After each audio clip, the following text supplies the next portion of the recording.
जय हिंद। स्वागत है आपका आपके अपने यूट्यूब चैनल क्लाम एकेडमी जीत पे। साइकोलॉजी का हमारा टॉपिक है वृद्धि और विकास के आयाम। इससे पहले वृद्धि और विकास से रिलेटेड हमारी जो क्लासेस हुई हैं आप प्लेलिस्ट में जाके विजिट करें और वहां से अपने कंसेप्ट्स को क्लियर करें। चलिए शुरू करते हैं। वृद्धि और विकास के आयाम। आयाम का मतलब होता है एस्पेक्ट्स, पहलू, यानी कि एक बच्चा जो उसका विकास होता है वो किन किन पहलुओं से होकर गुजरता है। तो देखिए सबसे पहले हम बात करते हैं शारीरिक विकास की। क्लियर? शारीरिक विकास का मतलब क्या है कि एक बच्चे के शरीर के आंतरिक पक्ष और बाह्य पक्ष, आंतरिक पक्ष और बाह्य पक्षों का विकास जब होगा तो क्या होगा, उस बच्चे का पूरी तरह से शारीरिक क्या होगा, विकास। तो एक बच्चे के वृद्धि और विकास के आयामों में जो शारीरिक विकास है वो बहुत ही महत्वपूर्ण भूमिका निभाता है। इसके अंतर्गत बच्चे के शरीर के बाह्य और आंतरिक अवयवों का क्या होगा, विकास होगा। उसके बाद हम बात करें बौद्धिक विकास। देखिए बौद्धिक विकास को हम क्या क्या लिख सकते हैं,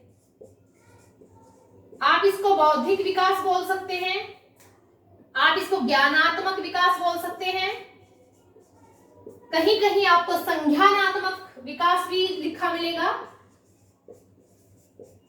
संज्ञानात्मक विकास, और इसके साथ साथ आप मानसिक विकास। क्लियर? हिंदी में इतने सारे नामों से आपको ये शब्द मिल सकता है, बौद्धिक विकास, ज्ञानात्मक विकास, संज्ञानात्मक विकास, मानसिक विकास। ठीक है, यानी कि mental development, cognitive development. Clear? हम इसको मेंटल डेवलपमेंट या कॉग्निटिव डेवलपमेंट कहेंगे। अब देखिए मानसिक विकास का मतलब क्या है। एक बच्चा जब अपने शरीर को, जब अपने पूरे व्यक्तित्व को क्या करता है, विकसित करता है, तो उसके मानसिक विकास का मतलब है कि उसकी सारी की सारी मानसिक क्रियाएं, उनमें क्या क्या क्रियाएं हैं।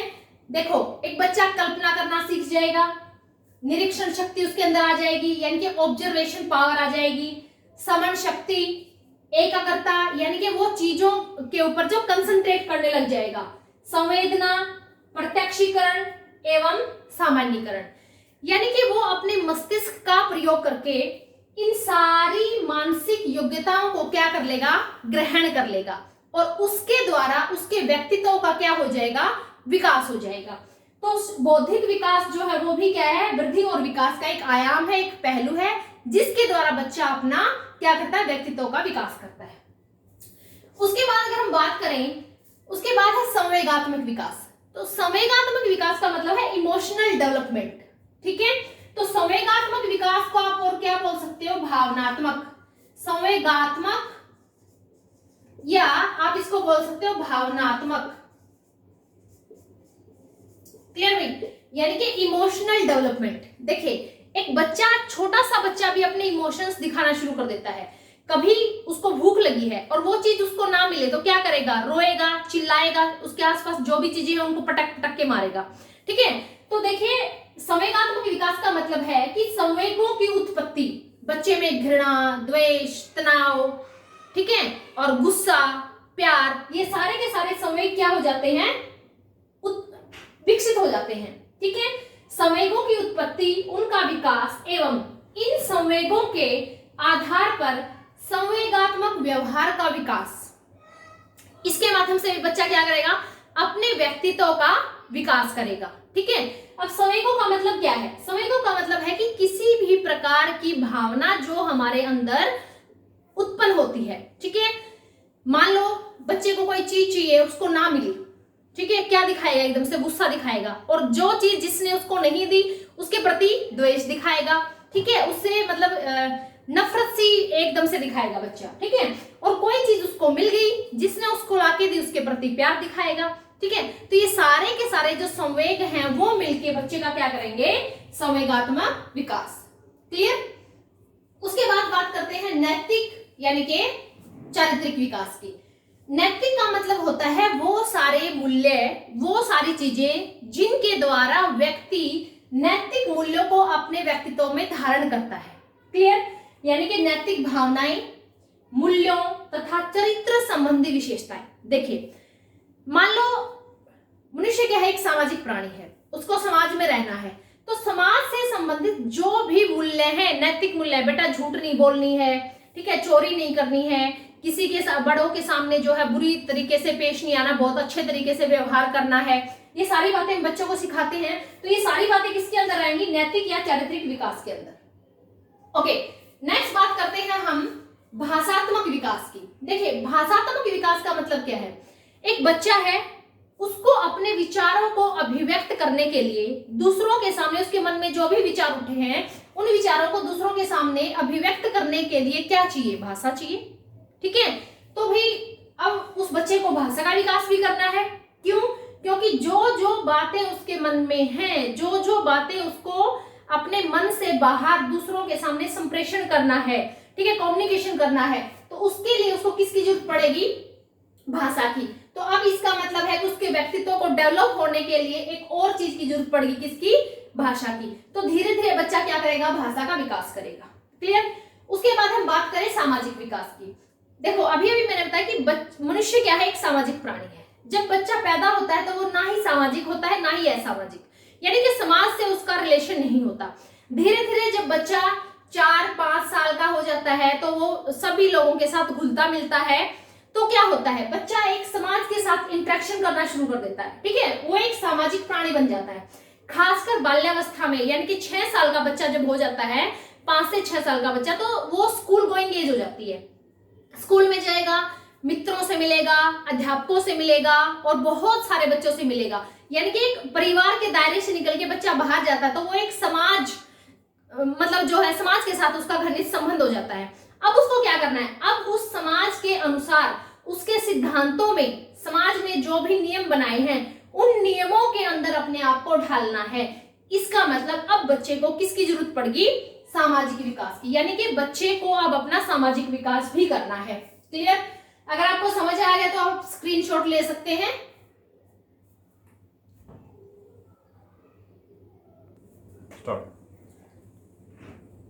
वृद्धि और विकास के आयामों के बाद अब हम पढ़ेंगे वृद्धि और विकास की अवस्थाएं। Most important question for estate, CTET and all teaching exams. बहुत ज्यादा इंपॉर्टेंट क्वेश्चन है और आपको यहां से 1 या 2 क्वेश्चन डेफिनेटली मिल जाएंगे सिर्फ इस 10 मिनट के जो मैं पढ़ाऊंगी आपको, ठीक है। देखिए, वृद्धि और विकास की अवस्थाओं का मतलब क्या है कि एक बच्चे का जो विकास होता है वो किन किन अवस्थाओं से होकर गुजरता है। वैसे तो हम बात करेंगे शैशवावस्था, बाल्यावस्था, किशोरावस्था और इसके बाद आती है प्रौढ़ावस्था, ठीक है। लेकिन प्रौढ़ावस्था से रिलेटेड कोई क्वेश्चन पूछा नहीं जाता। सबसे इंपॉर्टेंट है हमारा शैशवावस्था, बाल्यावस्था और किशोरावस्था। अब बात आती है कि इनका जो समय है वो कितना निर्धारित किया गया है। देखिए, समय को लेके हर साइकोलॉजिस्ट की अपनी थ्योरी है कि कुछ ने शैशवावस्था का समय जो है वो 0 से 6 मान लिया है, ठीक है। उसके बाद बाल्यावस्था को उन्होंने माना है, मान लो यहाँ 0 से 5 माना, तो बाल्यावस्था को उन्होंने मान लिया 6 से 12 और फिर उन्होंने किशोरावस्था को मान लिया 13 से 18 और 18 से ऊपर फिर उन्होंने माना प्रौढ़ावस्था। क्लियर? लेकिन अलग अलग साइकोलॉजिस्ट की अलग अलग थ्योरी के अकॉर्डिंग ये कोई कंफर्म नहीं है कि इनकी एज क्या है।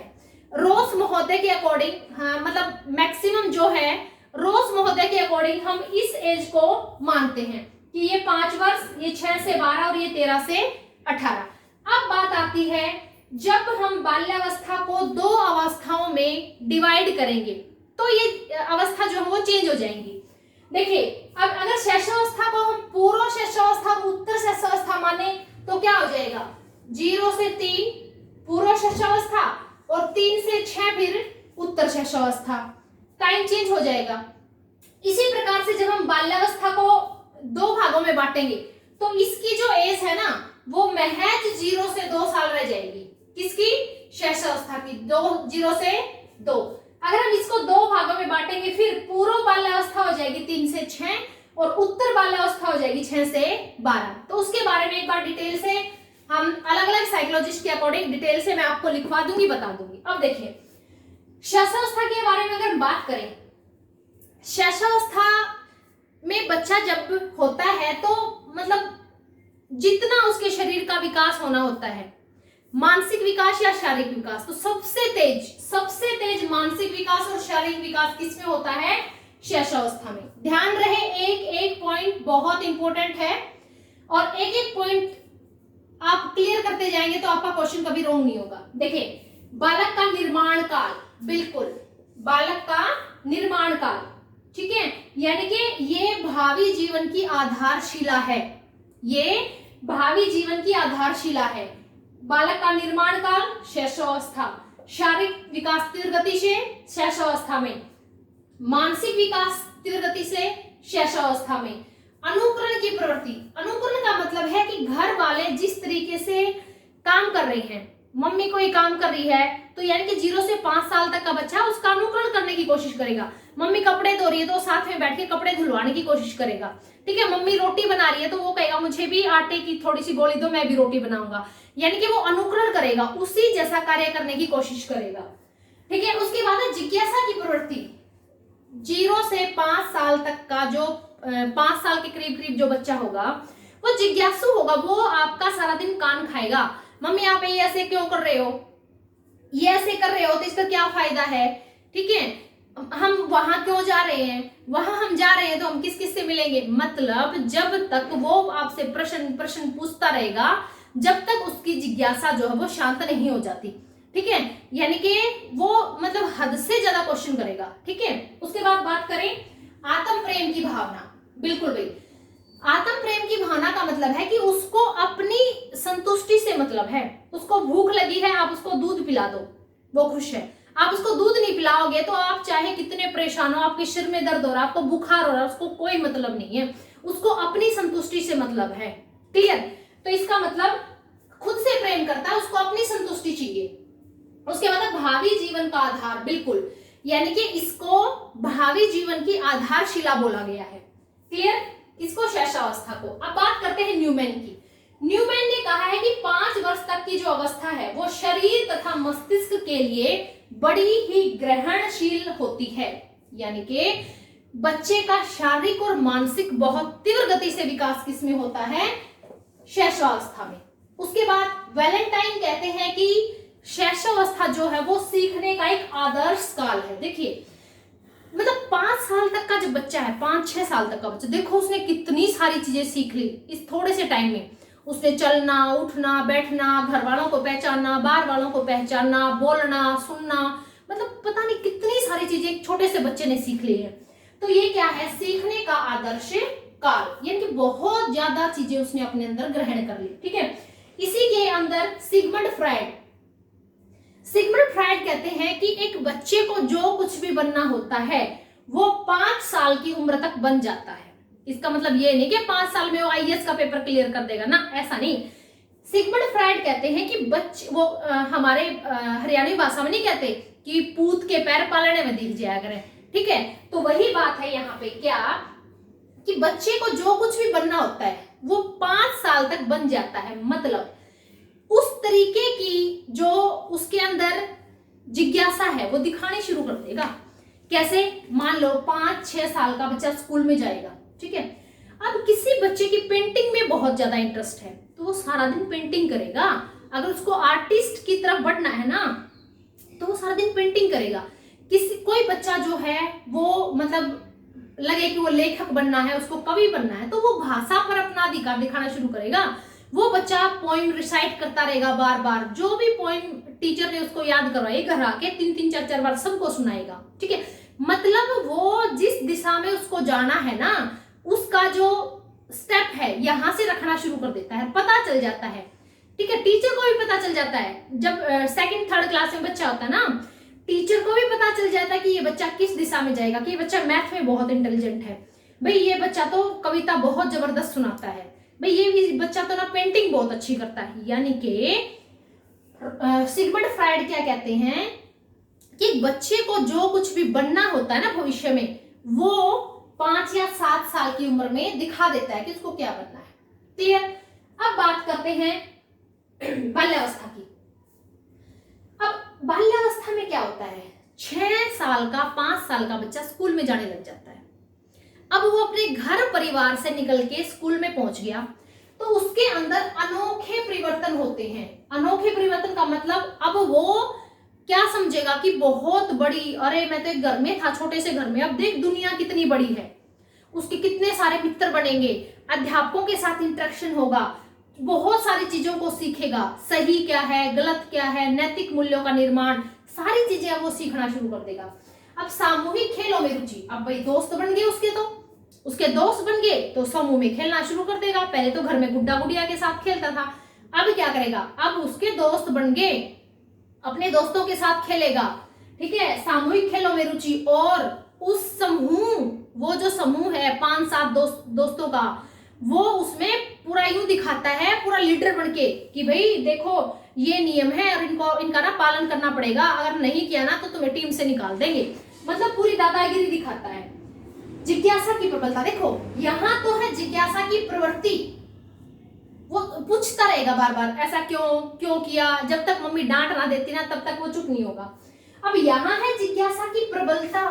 जिज्ञासा की प्रबलता का मतलब क्या है कि अब वो अपने आसपास की हर एक चीज को जानना चाहता है, हर एक चीज को, आसपास भैया ये चीजें ऐसे बनी कैसे, इतने सारे पेड़ पौधे, ये खेत है, ये स्कूल है, ये टीचर है, मतलब हर चीज के बारे में नॉलेज इकट्ठा करना चाहता है। उसके अंदर एक क्यूरियोसिटी है कि मैं हर चीज के बारे में ज्ञान ग्रहण करूं। वास्तविक जगत से संबंध, बिल्कुल अब वो एक वास्तविक जगत में आ गया, घर से निकल के एक बहुत बड़े इन्वायरमेंट के साथ उसका इंटरेक्शन हो गया।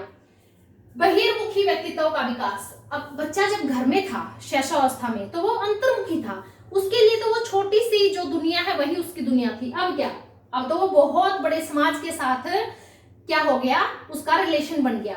तो बहिर्मुखी, एक्सट्रोवर्ट हो गया वो, ठीक है, बाहर की चीजों को भी ग्रहण करेगा, ठीक है, और बाहर के जैसे भी लोग हैं उनके अकॉर्डिंग अपने अंदर क्या करेगा, चीजों को समाहित करेगा।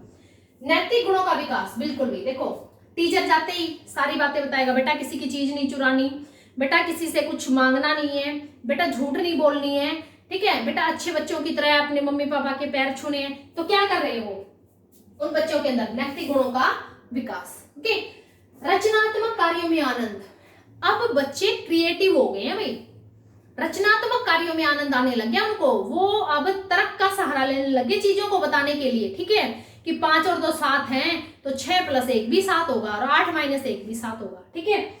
मानसिक योग्यता में वृद्धि, बिल्कुल यहाँ तो बच्चा क्या करता था, यहाँ बच्चा जो चीज उसको बताएगी उसी चीज के अकॉर्डिंग क्या करता था, काम करता था। यहाँ पे मानसिक योग्यता में वृद्धि का मतलब है अब उसकी रीजनेबल पावर बहुत ज्यादा क्या होगी, स्ट्रॉन्ग होगी, ठीक है, चीजों को तर्क के माध्यम से सोचने लग गया, वो मानसिक विकास हो गया। देखो वो हिंदी भी पढ़ रहा है, वो ईवीएस भी पढ़ रहा है, वो मैथ्स भी पढ़ रहा है, वो साइंस भी पढ़ रहा है, वो आर्ट एंड क्राफ्ट भी पढ़ रहा है, मतलब सारी चीजें अब उसकी मानसिक योग्यताएं क्या होगी, बड़ी होगी। रोस महोदय क्या कहते हैं, रोस महोदय कहते हैं कि बाल्यावस्था मिथ्या परिपक्वता का काल है। क्यों भाई मिथ्या परिपक्वता का काल, रोस महोदय ने बाल्यावस्था को क्यों कहा, इसलिए कहा जब बच्चा स्कूल में जाने लग जाता है, जब वो 4th 5th क्लास में हो जाता है, और जब 10-11 साल का बच्चा है, अपने आसपास कोई भी बच्चा उसको देखना, 10, 11 और 12 साल का बच्चा अपने आप को ना, भाई मैं तो एंडी हूं, मेरे जैसा और कोई नहीं है, ठीक है, मैं हूं जो कुछ हूं। यहाँ पे क्या करता बच्चा, अपने आप को बहुत बड़ा समझने लग जाता है कि मैं अब बड़ा हो गया हूं, अब मैं अपने निर्णय भी ले सकता हूं और अब मैं सारा काम खुद से कर सकता हूं। लेकिन घर वाले कहते हैं थप्पड़ ऐसा लगेगा तो इतना बड़ा नहीं हुआ अभी तक, यानी कि घर वाले कहते हैं अरे तू बिल्कुल छोटा है, अभी तेरे को कोई ज्ञान नहीं है, किसी चीज की नॉलेज नहीं है। लेकिन वो कहता है कि अब देखो मैं स्कूल में जाने लग गया, अपना होमवर्क खुद करने लग गया, मैं घर पे आपकी हेल्प करवाता हूं और अब देखो मैं बड़ा हो गया। तो इसलिए रोस महोदय ने क्या कहा है कि ये मिथ्या परिपक्वता का काल है। बच्चा सोचता है कि मैं बहुत ज्यादा मैच्योर हो गया, लेकिन असल में वो होता नहीं है, ठीक है। चलिए अब बात करते हैं किशोरावस्था की।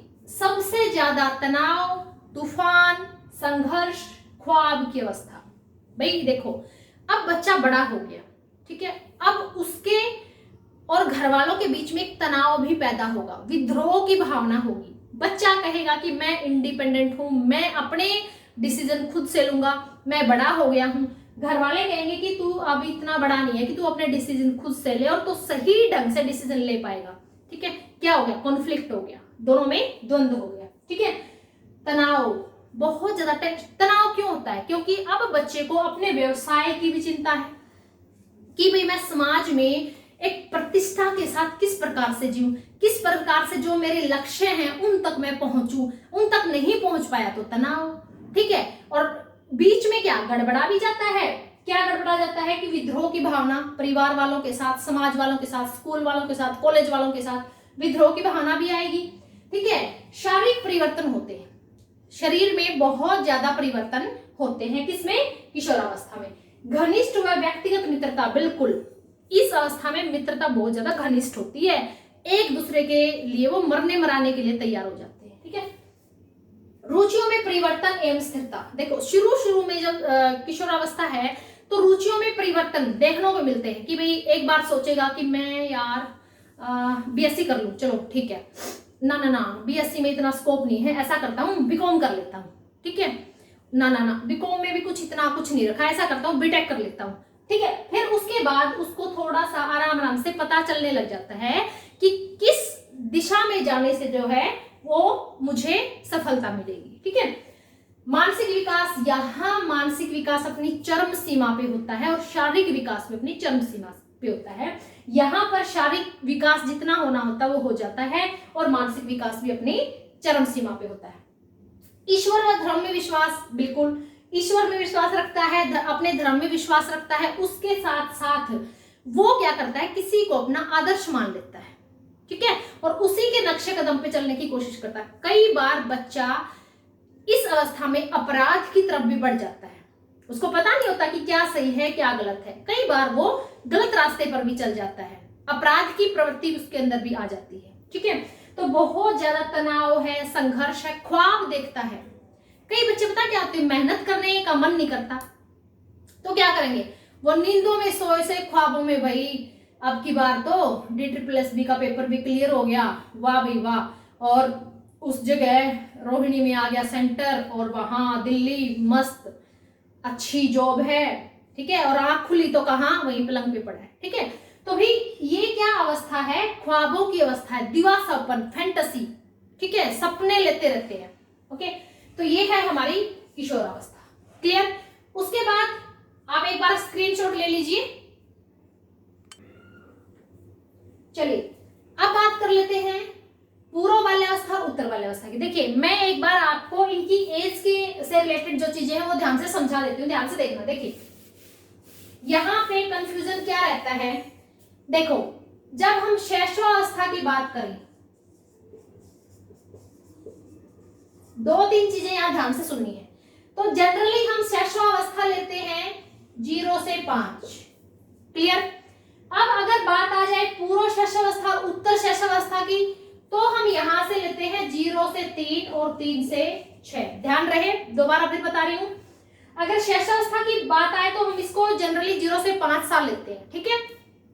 अगर उसको दो भागों में डिवाइड कर दिया एग्जामिनर ने, तो आप यहां से करीब करीब 0 से 3 और 3 से 6 में डिवाइड कर देंगे, पूर्व शैशवावस्था और उत्तर शैशवावस्था। अब देखिए इसके बाद अगर शैशवावस्था के बाद वो दे आपको पूर्व बाल्यावस्था और उत्तर बाल्यावस्था,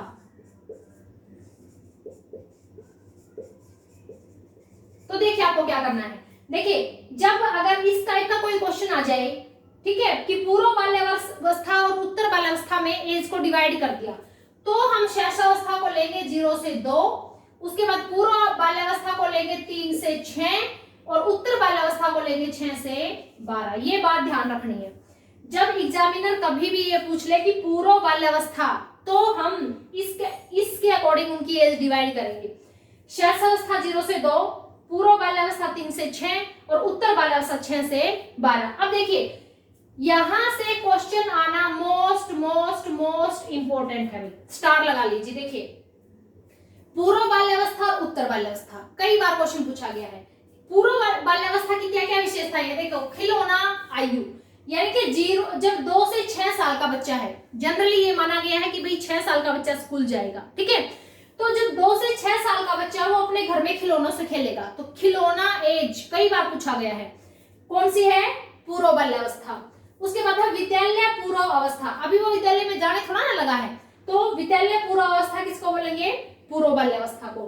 अन्वेषणात्मक अवस्था, अन्वेषणात्मक अवस्था का मतलब क्या है? यानी कि अब वो चीजों के बारे में सोचना समझना सीख गया है, अन्वेषण करना सीख गया है, जिज्ञासा उसके अंदर उत्पन्न हो गई है।